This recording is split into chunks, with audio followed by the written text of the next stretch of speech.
आफिया और अहमर के रिश्ते के बीच शहीर बहुत बड़ी दीवार खड़ी कर देता है। आफिया भी उना की वजह से अहमर को साफ लफ्जों में इनकार कर देती है कि अब तुम्हारे साथ मुझे वापस नहीं जाना, क्योंकि मैंने अपना सब कुछ तुम्हारे लिए छोड़ा और तुमने उन छोटी बातों की वजह से मुझे तने देकर मेरे दिल को ठेस पहुंचाई है।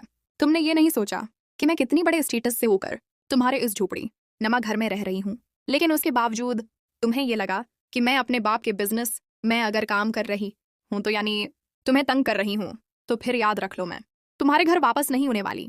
अहमर खाली वापस लौटता है, जिस पर मारिया अहमर का चेहरा देखकर समझ जाती है और मारिया ये सारी खबर जाकर बढ़िया बाजी को बताती है और कहती है कि मुझे नहीं ठीक लग रहा कुछ भी, क्योंकि आफिया भाभी 3 दिनों से वापस नहीं आई घर और मामला कुछ गंभीर है और अहमर भाई भी बहुत ज्यादा परेशान हैं। ये बात सुनकर गड़ियाबाजी कहती हैं कि क्या हुआ है, कुछ मामला हुआ था कि ये बात सुनकर के मारिया कहती है कि मुझे मालूम नहीं, लेकिन जब से आफिया भाभी ने अपने बाप के अफ्स को ज्वाइन किया है तब से अहमर भाई इनसे अकड़े अकड़े थे और मुझे लगता है कि ये उनका बाप इन दोनों को अलग करने की कोशिश कर रहा है। तो गड़ियाबाजी कहती है कि ऐसा तो आफिया और अहमर पागल नहीं है, लेकिन चलो मैं बात करके देखती हूँ अहमर से, हम दोनों को चलना चाहिए। ये दोनों जैसे ही गाड़ी में बैठकर निकलती हैं तो सामने से बिलाल की नजर पड़ जाती है दोनों बहनों पर जो कार से उतर रही होती हैं। बिलाल अभी इनको देख ही रहा होता है कि पीछे से शारक जो है वो आकर बिलाल की बाइक को धक्का देता है। जैसे ही बिलाल को बाइक से धक्का होता है, बिलाल के सर से हेलमेट गिर जाता है। गड़िया और जो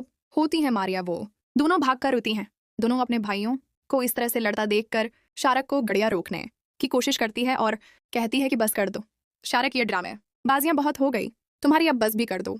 लोगों के सामने क्यों तमाशा बना रहे हो यहाँ पर। जो है बिलाल के सर पर चोट लग जाती है बहुत ज्यादा, लेकिन बिलाल बेचारा खड़े होने की भी हालत में नहीं होता। वहां पर खड़े होकर लोग थोथ होकर रहे होते हैं कि बाप मरा और ये बेटे बच घर गए और बड़ा बेटा ही सबसे ज्यादा नालायक निकला जो छोटे बहन भाइयों के साथ ये रवैया कर रहा है। तो गड़ियाबाजी भी बना टाइम वेस्ट किए पुलिस को कॉल कर देती है और शारक से कहती है कि तुम्हारे लिए यही सजा है, तुम्हें एक बार भगत कर देखो, तुम्हें पता चलेगा। ये बात सुनकर शारक जो है वो चौंक जाता है और पुलिस पकड़ने लगती है।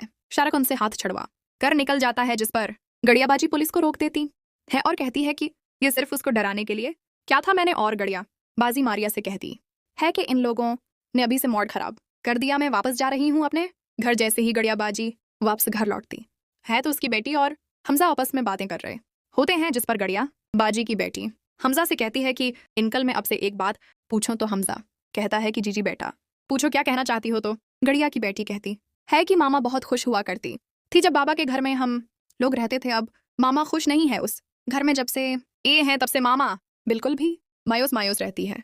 ये बात सुनकर हमजा कहता है कि मुझे अंदाजा नहीं है कि तुम्हारी माँ ऐसे क्यों हो गई है, लेकिन इतना जरूर है कि तुम्हारी माँ मोहब्बत